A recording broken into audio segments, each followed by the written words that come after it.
like you take everything you just described, how many more layers of difficulty has been added on with COVID? I was going to ask this. And having to do things remotely, because that sounds like a nightmare in person. Yeah, there's a reason that if you see me like in the room, I'm like a sweaty mess because it is like super intensive. Right. In the COVID times, it's been interesting because depending on where you are, it's actually a little more convenient in terms of the time difference because obviously Australia's like so far in front of everywhere. So if you're recording in America, it's quite nice because you know it's sort of like an early morning thing. And I became a bit of an early riser during COVID, at least for a time until I suddenly was very not an early riser. But in Europe, it's kind of interesting. We did a lot of recording in Prague, some Budapest During the pandemic. And for an upcoming project, we did a little recording in America as well. Right. But normally for Europe, it's normally like an Australian nighttime sort of recording. So you kind of sit down at like 7, 8 o'clock at night, and then you do 6, 7 hours. So you kind of finish like 2, 3 o'clock in the morning. So you're on call? Yeah, you get with people who are just in a big hall. Yeah, so they basically just stream the audio on Audio Movers and Zoom. Wow. Yeah, it's actually, to be honest, like it's actually not bad. Really? But what if it like lags halfway through like a recording, right? Because like fucking classic Australian internet just crashes. Yeah, I was about to say, I'm like, it must be shit. Yeah, it's like because it's like, oh, Kevin's connecting. Yeah. So it's like, why is our conductor in like 480p? Like, I can barely see him. At that point, you're not conducting, unfortunately. That was what was really nice about like going back to Sydney for a couple of projects. Sorry, going to Sydney for a couple of projects. Because Melbourne, Sydney's like an hour and a half on the plane and stuff, and that's pretty cool. But to finally get back to conducting for Star Wars was really cool because that was like the first time I'd done it. I forgot because the muscles just go away to conduct. Because try doing this for like 9 hours. Right. Yeah. It's very just the right just arm. your right arm. You're like Quagmire. It's like, what's up with your arm? I'm a conductor. I swear I'm a conductor. We were talking about carpal tunnel and jump king before, but it's like that, but for your entire arm. It's fine, gone. He's left-handed, so they It balances out. Oh my god. Kevin just post-pandemic. It's just arms are huge and nothing Perfectly else. balanced. As all things should be. Nah, it's like I forgot how physically intensive it was. So I was just sat there because what you're normally meant to do is maybe be a little bit reserved in moving your arms and stuff. You can't help But come on, you're getting into it. It's like, fucking so what's this fucking going? Sort of thing. And then all of a sudden you're moving your entire body, doing Zumba for quite a few hours. Jesus. It's a little interesting. Sounds really intense. Yeah. So speaking of, sorry. No, I have nothing of value to say. Spence literally talked for an hour and a half. And it's like, that was all just bands, bro. Literally just talking out of my ass. Oh, that was real. Literally talking Time to wake up. literally talking to an anime composer composed for some of the biggest shows in the past few years. I literally have nothing of value to say. Yes. So Star Wars. How was that? Really cool. How did how was it when the news came in to be can you compose a piece of music for Star Wars media? Because I'm assuming well, it's a great honor. Obviously it has the history of history. And just to be able to kind of obviously, so Star Wars Visions is an animated series for based in the universe of Star Wars, and I did one of those episodes. So it's 9 episodes. I did the episode 4 called Village Bride. Right. And what I really liked about it is that Star Wars Visions, our episode, explored some really cool spiritual and biblical stuff. I was waiting for that word. I was like, where is it? Where is it? No, it explored some really nice concepts with the Force, which was just, I grew up watching that. I watched the original trilogy with my dad, and then my dad and I watched the prequels, and then I did watch the sequels as well, of course.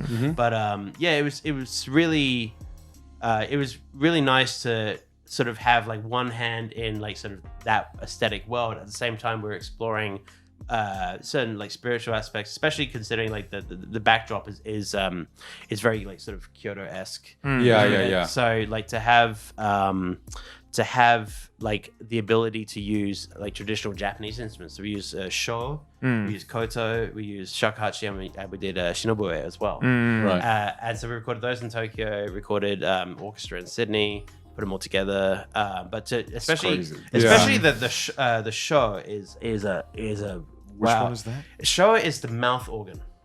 It's a so. I mean, I'm very, very oversimplifying it to say that it's. I've never heard of this. I know. When and then when Kevin said it's a mouth organ, I was this close to being like, no, it's not.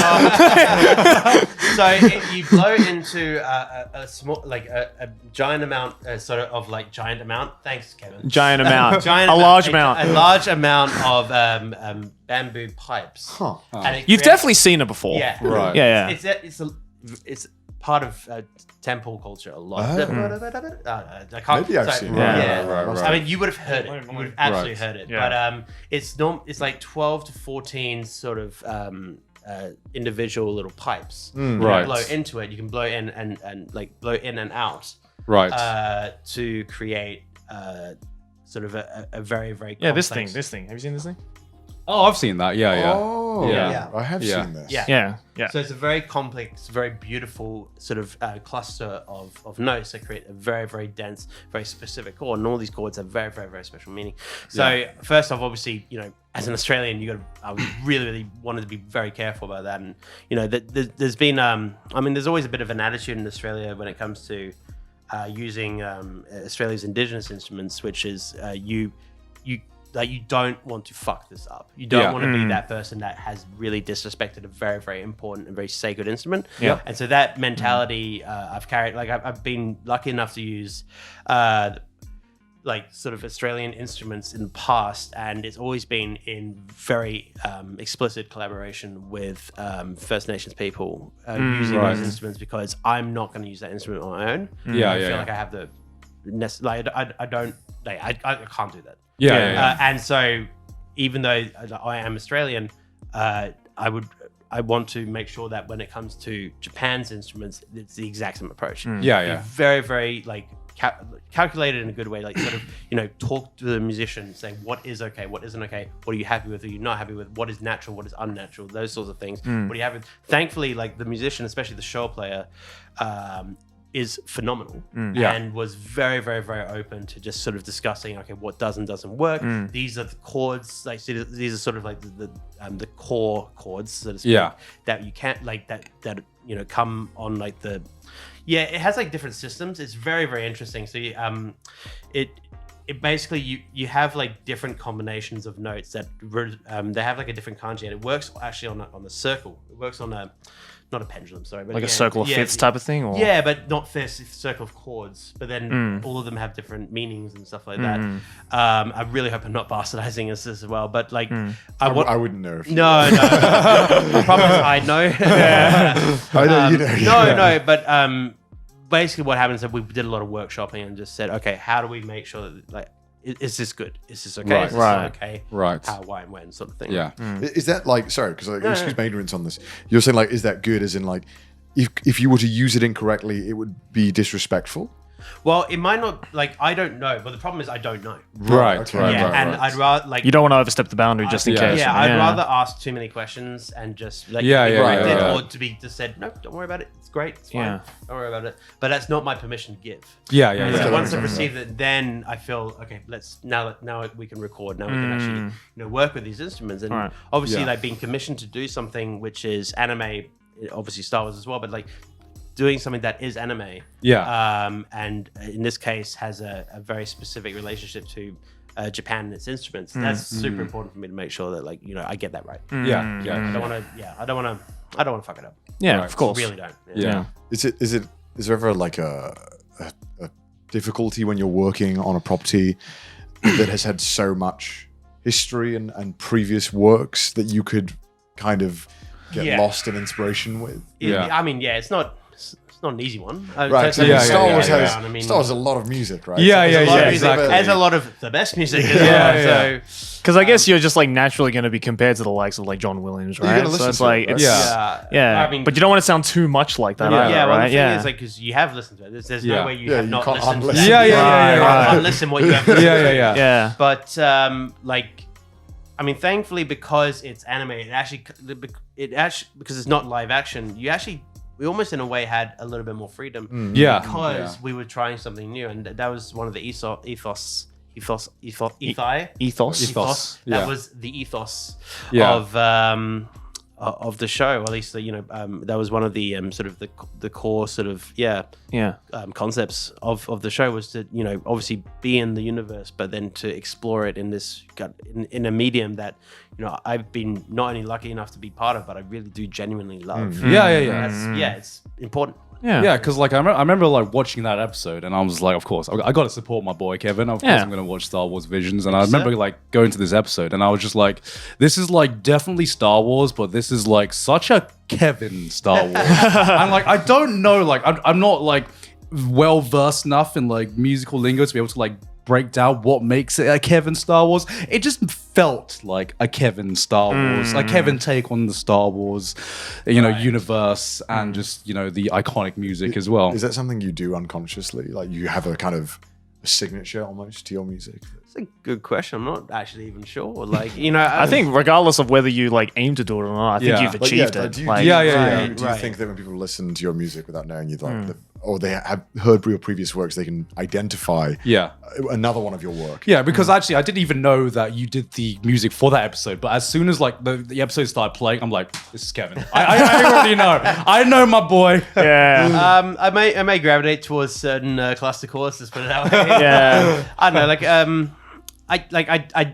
I wouldn't know how to put my finger on it. Yeah. I wouldn't know how to do that. But I think in a way, like it's both a very endearing thing to hear, and at the same time, I'm like, okay, how could I fuck Not with do you? that. Yeah, how can I fuck with you not? next How can I time and not be do like, that? Surprise, motherfucker. How can I do that? How can I do that next Yeah. time? So it's almost like because it's a great thing to hear, and I am happy to hear it. At the same Yeah. time, I'm like, okay, I do eventually want to. Like, it sounds a bit fucking wanky, but like I want to evolve at some Yeah, point. yeah, of course. And I kind of transcend. No, that's too far. That's too far. I mean, You get a little bit too biblical there. plays the Russian synth. Well, I mean, one You have to evolve in every Yeah. every Yeah, year. of course, You have to yeah. develop You got to Yeah. be on top. Yeah, I mean, because as we were mentioning before, I just turned 30, and so I've started like putting together like the list of okay, what do I want to do in like the next 10 years? Like, what do I want Right. to do between 30 and 40? And one of them is like just to like I want to learn to sing again because I used to sing and I used to not be totally shit at it, and now I sound like pretty sure like if like Bit out of practice. yeah, let's just say if like the cat was angry and screeched, it would still sound better than what my voice would I sound feel like like in my attempt. you're being dramatic. Yeah, you'll be fine. Like knowing you, Kevin, you're probably a lot better than what Yeah. you think. I think that's just your musician side saying Yeah, that. yeah. But yeah, so like I want to sing again. I want to like Well, we got to go to karaoke to find out, don't we?